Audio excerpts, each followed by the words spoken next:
मैं करूं भी घमंड तो किस बात का करूं, मैंने सूरज की रोशनी को शाम होते ही ढलते देखा है। इस संसार में जितने भी व्यक्ति हैं, उन्होंने यदि घमंड किया, चाहे अपने बल पर किया या धन पर किया, उनका वैभव एक दिन खत्म हो जाता है। तमाम ऐसे उदाहरण इस समाज में, इस संसार में भरे पड़े हैं। आज की जो कहानी है वह इसी पर आधारित है। तो चलिए आज की कहानी को शुरू करते हैं। जंगल में एक विशाल हाथी रहता था, जिसे अपनी अत्यधिक ताकत पर बहुत घमंड था। उसका यह मानना था कि उसकी बड़ी और मजबूत देह उसे जंगल का सबसे शक्तिशाली प्राणी बनाती है। हाथी जो है, जब भी इधर उधर घूमता, उसे अपने से छोटे जानवर जो है बहुत ही अजीब अवस्था में दिखते और उनका वह मजाक उड़ाता। कभी कभी तो अपने पैरों से भी कुचल देता था। एक दिन वह हाथी जंगल में घूमते हुए एक छोटी सी चींटी को देखकर हंसने लगा। उसने चींटी के छोटे आकार का मजाक उड़ाया और कहा, तुम जैसे छोटे प्राणी मेरे सामने कुछ भी नहीं है। चींटी, जो अपनी बुद्धिमत्ता और चतुराई के लिए जानी जाती थी, उसने हाथी को चुनौती दी। चूंकि जंगल के सभी जानवर उससे परेशान थे, तो चींटी ने कहा, मैं छोटी हूँ, लेकिन मैं तुम्हें दिखा सकती हूँ कि आकार ही सब कुछ नहीं होता। हाथी ने चींटी की बात सुनकर और जोर से हंस दिया और कहा कि मुझे तुम्हारी चुनौती स्वीकार है, क्योंकि हाथी जो है कई जानवर को अपने पैरों से कुचल चुका था।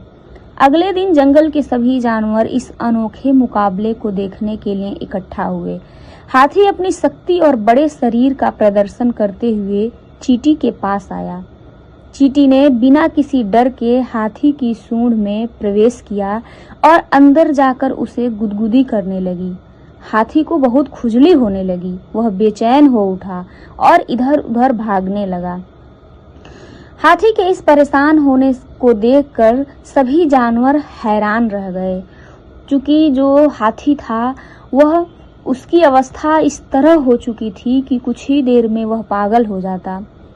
हाथी के इस परेशान होने को देखकर चींटी ने हाथी की सूंड से बाहर आकर कहा, मेरी ताकत और आकार, मेरी बुद्धिमत्ता और चतुराई के आगे जो है कैसे काम किया।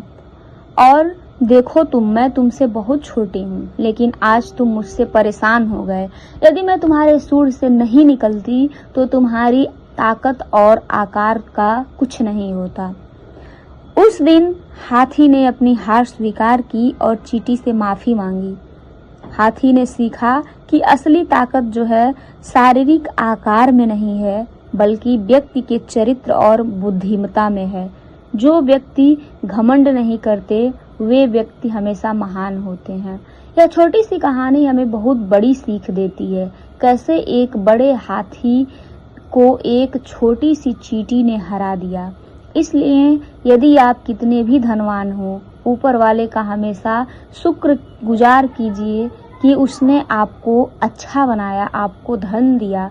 और कभी अपने आप पर घमंड ना करें। यदि आपको भगवान ने धन दिया है तो लोगों की मदद करें, सबको खुशियां बांटें। कभी अपने धन के अहंकार में किसी को कुछ ना बोलें।